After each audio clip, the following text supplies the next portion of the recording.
आज कहानी एक ऐसे इंसान की जिसने स्कूल में पढ़ाई करते हुए दूध बेचा, शादियों में वेटर रहे, साड़ी के शोरूम में काम किया, लेकिन आज करोड़ों के टर्नओवर वाली केक कंपनी फ्लाइंग केक्स के मालिक हैं।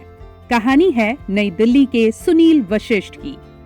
सुनील कॉलेज में पढ़ रहे थे और पैसों की तंगी के कारण पढ़ाई बीच में छोड़कर एक कुरियर कंपनी में फुल टाइम जॉब करने लगे। फुल टाइम जॉब करने के बाद मेरी पढ़ाई बीच में ही छूट गई और मैं अपना फुल टाइम कुरियर कंपनी में काम करने लग गया।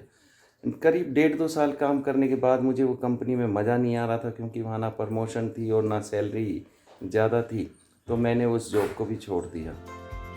नौकरी छोड़ने वाले साल ही डोमिनोज पिज्जा ने भारत में अपने आउटलेट्स खोलने शुरू कर दिए थे। सुनील डोमिनोज में काम करने लगे और धीरे धीरे प्रमोट होते हुए मैनेजर के पद तक पहुंच गए। लेकिन साल 2003 में एक दिन उनकी बीवी को लेबर पेन हुआ और वो अपने जूनियर को काम सौंपकर अस्पताल चले गए। लेकिन इस कारण अगले ही दिन उनसे उनका इस्तीफा मांग लिया गया। सुनील बेरोजगार हो चुके थे और नवजात बेटी का ख्याल रखना भी मुश्किल होने लगा था। और उसी दौरान मेरे घर में एक बच्ची का जन्म होता है और सभी लोग बोलते हैं कि जब से तेरी बच्ची घर में आई है और तेरी अच्छी खासी जॉब छूट गई, उसको भला बुरा बोलते हैं, लेकिन मुझे ये सब अच्छा नहीं लगता। लेकिन सुनील ने ठान लिया कि वो लोगों के तानों का जवाब अपने काम से देंगे। उन्होंने कर्ज लेकर नोएडा के एक मॉल में दुकान किराए पर ली और केक का बिजनेस शुरू किया। शुरुआत धीमी रही, लेकिन फिर उनके यहाँ एक ऐसी ग्राहक आई जिसके बाद उनकी जिंदगी पूरी तरह बदल गई। सडनली एक दिन मेरे पास एक लेडीज आती है और अपने बच्चे के लिए केक ऑर्डर करती है।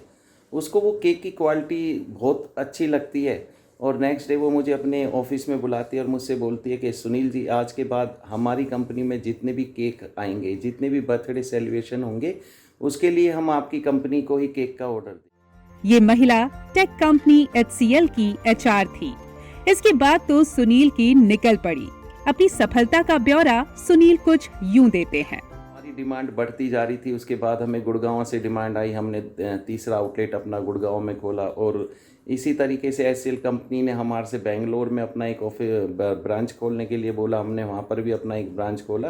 करते करते आज हमारी कंपनी के करीब ऑल ओवर इंडिया में 15 आउटलेट हो चुके हैं और हमारे पास हमारी कंपनी में करीब 100 से ज़्यादा कर्मचारी अभी काम कर रहे हैं हमारे साथ। इन सफलताओं के बीच सुनील ने खुद को दिया वो वादा भी पूरा किया जो उन्होंने लोगों के ताने सुनने के बाद किया था। उस टाइम मेरी लड़की के लिए भला बुरा बोलते थे। अगर उस टाइम वो लड़की ना आई होती और मेरी जॉब ना छूटी होती तो आज मैं भी किसी कंपनी में कर्मचारी बनकर काम कर रहा होता था।